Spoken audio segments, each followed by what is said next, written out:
பிஸ்மில்லாஹிர்ரஹ்மானிர்ரஹீம். அஸ்ஸலாமு அலைக்கும் வரஹ்மத்துல்லாஹி வபரகாத்துஹு. அண்டை வீட்டாரிடம் அன்பு. திருநபி ஸல்லல்லாஹு அலைஹி வஸல்லம் அவர்களின் தோழர்களுக்கு சஹாபாக்கள் என்று பெயர். அப்துல்லா ரலியல்லாஹு அன்ஹு என்று ஒரு சஹாபி இருந்தார். அவர் மிகவும் நல்லவராகவும் அல்லாஹ் ரசூலின் கட்டளைகளை நிறைவேற்றுபவராகவும் இருந்தார். அவருக்கு அண்டை வீட்டில் ஒரு யூதர் இருந்தார்.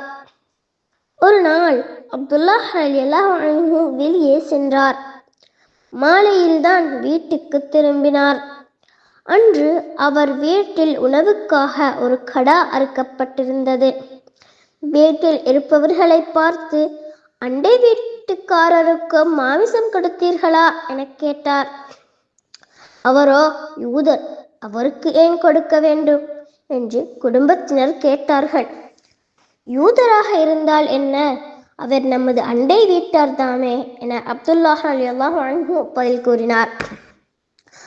அண்டை வீட்டாருடன் அன்புடன் நடந்து கொள்ளுங்கள்.